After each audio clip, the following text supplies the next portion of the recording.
All right, so Andrew, we did talk about a little bit about aggregation before and the complexities that could face a challenge with that, especially with bigger, larger institutions.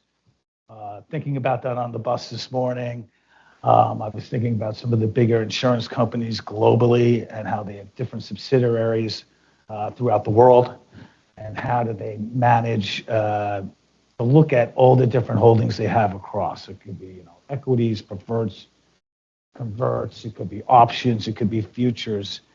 How do they manage, collect that data? And is there something that Fund Apps helps in that process to help alleviate some of that pressure that they must face in trying to capture all that information? Indeed, yeah, we really see aggregation probably as the most tricky thing to do correctly. As a start, getting all the data globally into the system. So you might have a truly global asset manager that has a Japanese entity, they have a Southeast Asian entity, they have a EMEA or UK entity, and then a US entity. Each of those holding, as you said, shares and futures, etc. So trying to get all that data at one time into our system. So we help in that respect by allowing the client to upload their positions regionally, and then we will do the end of day aggregation for them. But then that's really where kind of we take over, and the idea that, as I said earlier, Germany aggregates a different way to you do in the USA.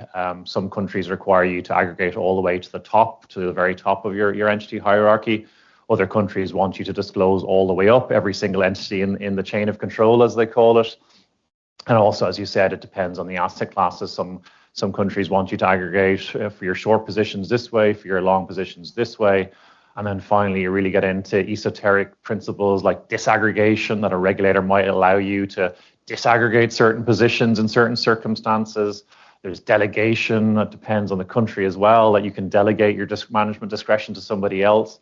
So this area, and as I said, it literally is country specific, that with 103 different countries, you have to do it differently in every single country, and sometimes differently within different regimes per country. So that's literally what we do for a living. We understand the nuances per country, and then we will tell our clients, okay, for Germany, we've aggregated this way, for Botswana, we've aggregated this way, and this is your percentage ownership as required by the German regulator, for example.